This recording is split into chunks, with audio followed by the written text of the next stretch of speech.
What's up, everybody? This is Master Ian Gamer with some amazing news for Overwatch 2. Map pools will be going away starting in Season 4. That's right, today we got another short developer update post from game director Aaron Keller outlining the future of maps in particular and focusing a bit on how they're going to be changing and things that Blizzard's going to be doing with them starting in Seasons 4 and beyond. This is a pretty short post, but there's a lot of interesting information to delve into, so I'm going to go ahead and jump right on in. Map pools. You were right. We were wrong. Map pools are going away starting in Season 4. We aim to provide a bit of freshness each season and concentrate the number of maps that people were playing. However, player sentiment around map pools was pretty low. The map roster doesn't have enough maps where we truly need them, and the impact they had on seasonal identity was fairly low. Additionally, the cadence for maps leaving and returning to the pool didn't align with the time it took to make changes to the maps. Gibraltar was supposed to return in Season 4, but the playtesting and iteration we were doing for the map started calling that deadline into question. There's the possibility that we bring map pools back in the far future, when we have a lot more maps in the game. If we were to bring them back, they would probably rotate at a faster rate, potentially every week. If you hate this idea, set a reminder for 2 years from now and let us know.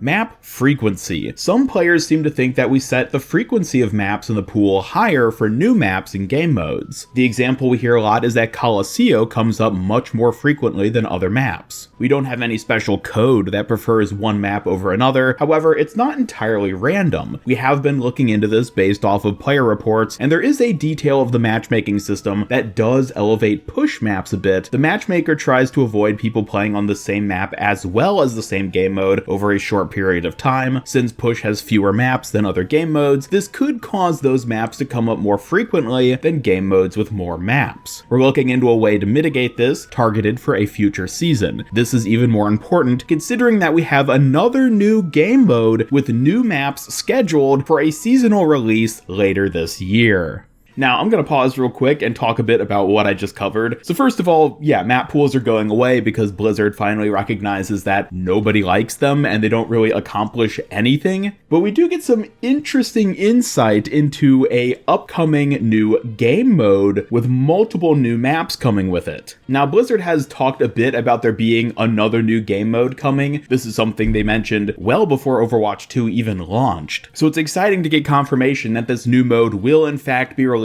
sometime this year, and that there will evidently be multiple new maps coming with it. So that's very exciting to get to hear, and I'm wondering when we're going to end up learning more about that. Moving on with the rest of this post though, do you ever spawn on defense in Gibraltar right before the first checkpoint is reached and wonder whether you'll get back to your team alive without getting caught outside of spawn? This problem has gone on too long. We've looked into level design changes to fix this problem on several maps, and we'll probably use that in a few places. But those have the possibility of opening new flanking routes for the offense that we'd prefer to avoid. So we're talking about solutions that don't necessitate map changes. This probably won't hit Season 4, but it's in the works. So again, very interesting changes being talked about here, where there's going to be possible reworks or tweakings at the very least for how respawn mechanics work on certain maps. Watchpoint Gibraltar is one map in particular where if you happen to spawn at that last second as a defender, as the attackers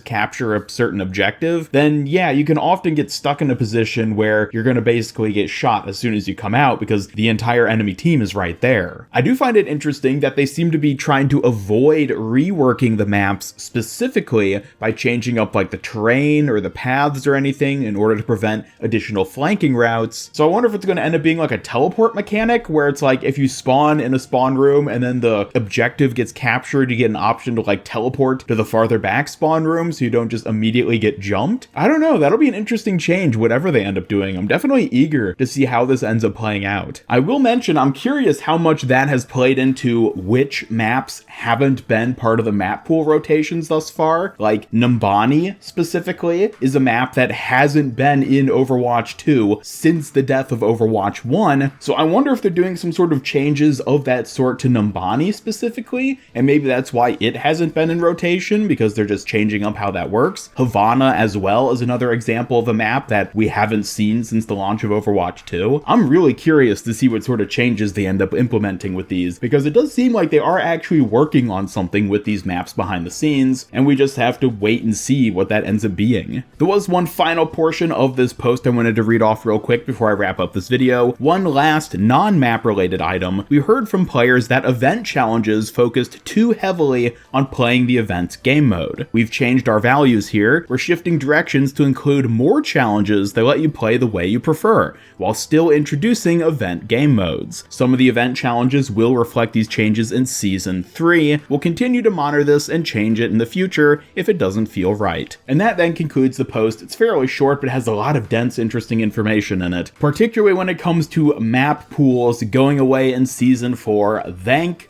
goodness. I'm so glad that Blizzard has decided at long last to get rid of them, because yeah, they're very frustrating. But on that note, thank you so much for watching this video. Let me know your thoughts on all this in the comments down below. Are you glad to hear that map pools will be going away starting Season 4? Or maybe you're more interested in seeing how maps like Watchpoint Gibraltar end up getting reworked with those spawn room changes it seems like they're focusing on. Either way, be sure to leave a like if you enjoyed this video and subscribe, follow me on Twitter, hit up that bell icon, and come join my Discord server to hang out and never miss any of my future Overwatch content. Special thanks to my YouTube channel members who help make these videos possible, and if you'd like to join them to earn some cool rewards, then just hit that join button down below. Otherwise, this is Master Ian Gamer signing off, and until next time, have a great day.